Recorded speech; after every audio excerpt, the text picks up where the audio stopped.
वहाँ के बुद्धा राम जी तरड़ है, उन्होंने ये फर्जी डायरियां छपवा ली, दान पात्र पे हमारा नाम लिख दिया और वो पूरे बीकानेर में चंदा मांगते हैं। उसने एक दिन फोन करके मुझे कहा तेरे हाथ पैर तोड़ दूंगा। यहाँ तक उसने फोन करा था एक बार से मुझे फोन करा कि मैं तेरे हाथ पैर तोड़ दूंगा ज्यादा बोला तो। कि बेटा जब गाय भूखे मरती दांत पीसती है ना तो ग्वाड़ी तले बैठ जाती है, और जब गाय का पेट भरा होता है जुगाड़ी करती है तो ग्वाड़ी ऊंची उठ जाती है। मुसलमान थे वो, और उन्होंने कितनी बढ़िया बात बताई। नहीं भोले बामण भेड़ खाई आगे खाओ तो राम दुआई। तेरी भाषा में। नमस्कार, राम राम आयो, आप अच्छे होंगे। इस वक्त मौजूद हूँ मैं बीकानेर बजरंग धोरे के पास जो मंदिर है, थोड़ा सा पहला हूँ एक गौशाला, और मेरे हाथ में 3 बिलबुक है।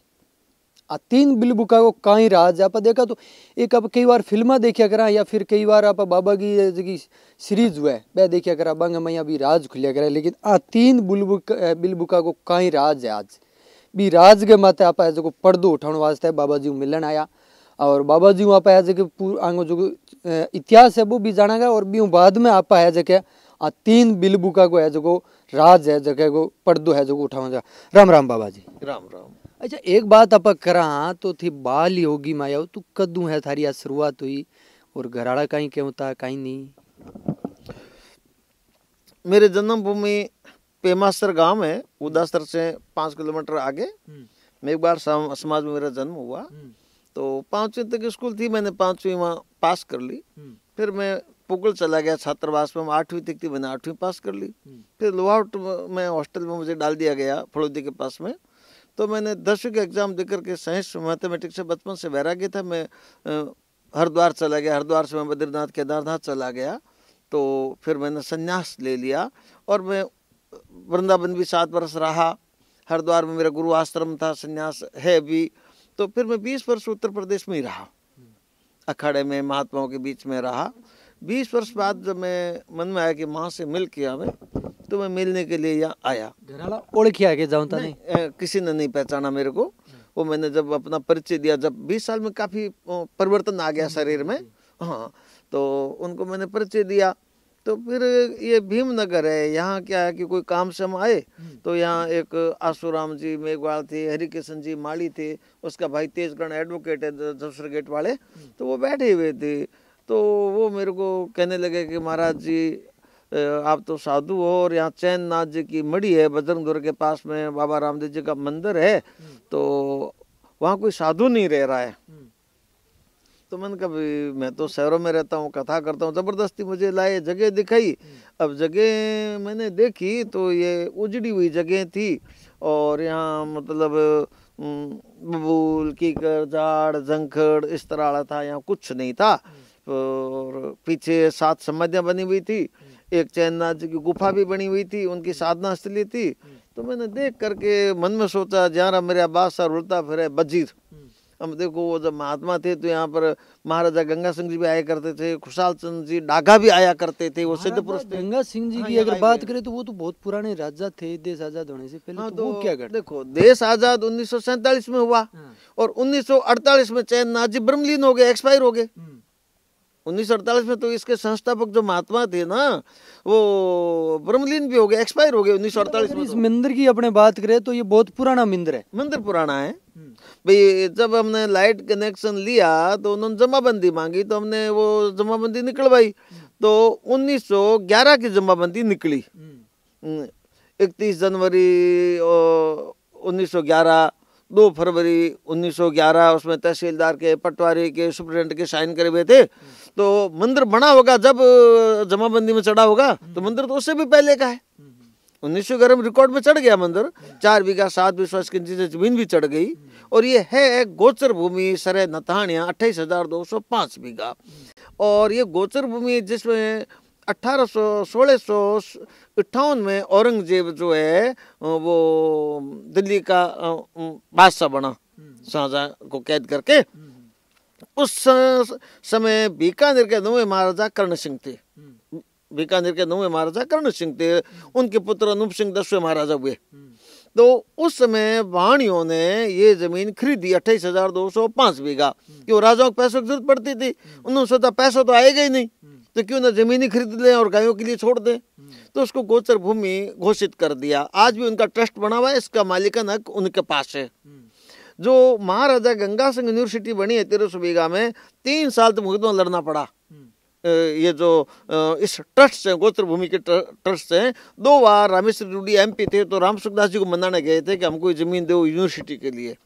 तो ये जो गोचर भूमि है ये करीब 350 साल पुरानी है। 28,205 बीघा। बाबा जी एक बात करूं थे बताओ कहानी 3 बिलबुक है आंगो कहीं राज है पीछे को।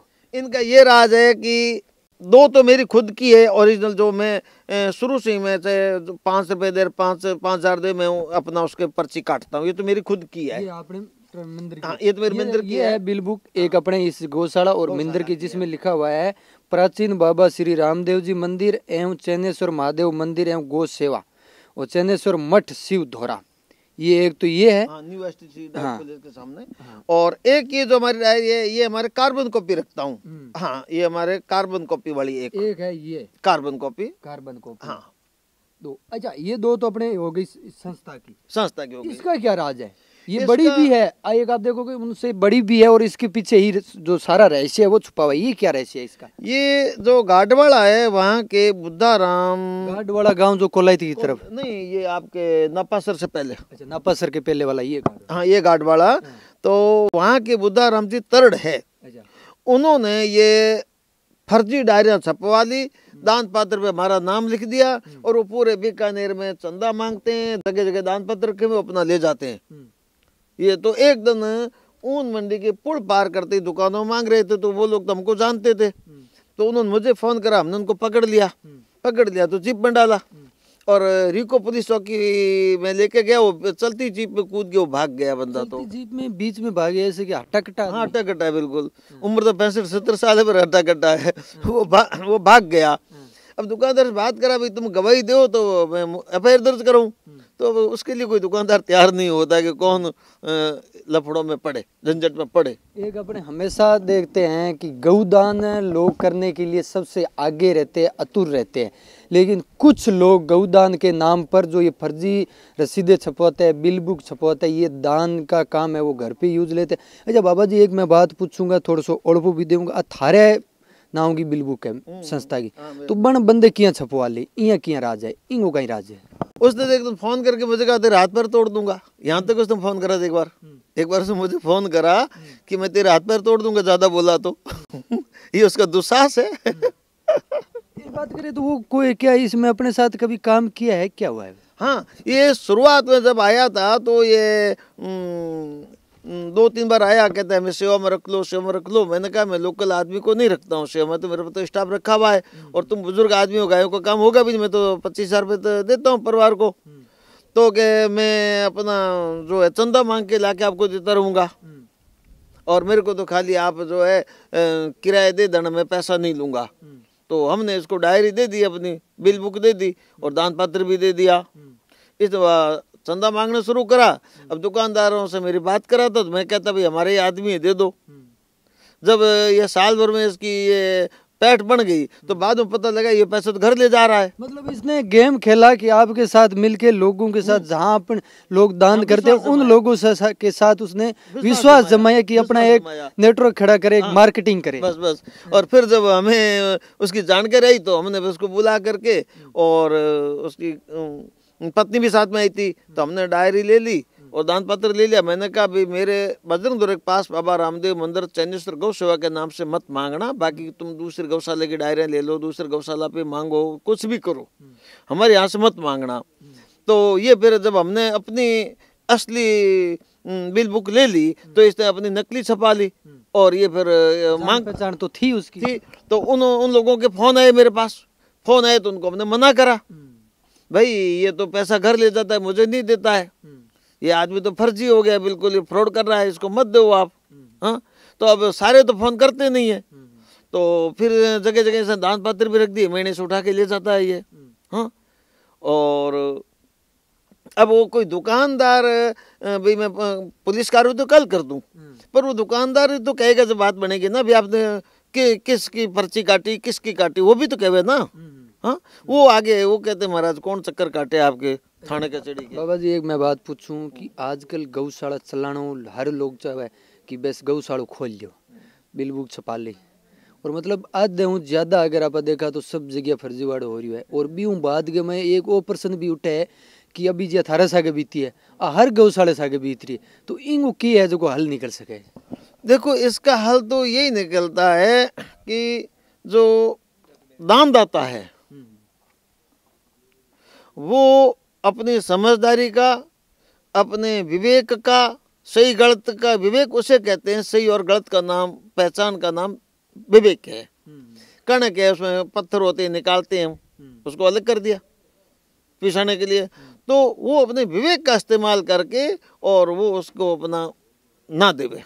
हाँ, व्यक्ति को तो 1 सेकंड में पता लग जाता है कि ये सही है ये गलत है, वो इतना गौर नहीं करते हैं देने वाले। हाँ, अब वो सोचते 10 रुपये दे दो कोई बात नहीं है, और तो तुम जब 100 आदमी 10 रुपये दो, इसके 1000 रुपये हो गए ना, इसका तो मनोबल बढ़ाना इसमें। हाँ, अब दिन भर ही मांगता है, अरे 20 रुपये दे दो क्या जाता है, अपने क्या लेना, ये खावे पिए दारू पिए, वो लोग ऐसा कर देते हैं। जबकि उनको गौशाला के निमित्त दान नहीं देना चाहिए, और ज़्यादा वो कहे तो बोलो ठीक है हम देख लेंगे, हमारे को वो सही लगेगा तो हम वही कर देंगे दान, जो करना है तुम गौशाला में आके दान करना चाहिए, दान करो। वहाँ यहाँ बाहर ही रहे या फिर अंदर टेंट टून बनूड़ा बंग माई रखो? नहीं, गाय को 50x35 का बड़ा टीन सेट बना है, 18x50 वो 35x70 का बना हुआ है, और 18x70 का बना हुआ है, 40x40 का बना हुआ। रात्रि में सब अंदर चली जाएगी, धूप में बाहर बैठती है मेरे यहाँ। एक हमारे यहाँ दुआरा लगा हुआ है, उसका नाम इलियास खान है, पिता का नाम कालू खान है, नूरसर का रहने वाला है। वो मेरा 10 साल से लगा हुआ है, 10,000 रुपये हम उसको तनख्वाह देते हैं दुआरी का। उसने हमें एक बात बताई कि हमारे दादाजी कहते थे कि बेटा जब गाय भूखे मरती दांत पीसती है ना तो ग्वाड़ी तले बैठ जाती है, और जब गाय का पेट भरा होता है जुगाड़ी करती है तो ग्वाड़ी ऊंची उठ जाती है। मुसलमान थे वो, और उन्होंने कितनी बढ़िया बात बताई। मेरे यहाँ कभी भी जाके आके देखो, मेरी गाय जुगाड़ी करती मिलेगी, सबका पेट भरा मिलेगा मेरी गायों का। आप उनको देखो, अब वीडियो घुमाओ, देखो मेरी गायों की चेहरे की रौनक देखो सबकी, ये देखो। हाँ, एक चीज अपने अगर देखें तो गायें हैं वो सारी हट्टी कट्टी गायें हैं, बाबा जी की तरह हट्टी कट्टी गाली करें आराम से, आनंद में सब मेरे गायें। हाँ, अच्छा बाबा जी एक अगर मैं बात करूं तो अगर गैया है अभी तो इंग में थे दूध भी बेचो, बिंग भी मतलब गौशाला में इनकम सोर्स हो। हाँ, मेरे दूध के करीब 80,000 रुपये महीने के बनते हैं।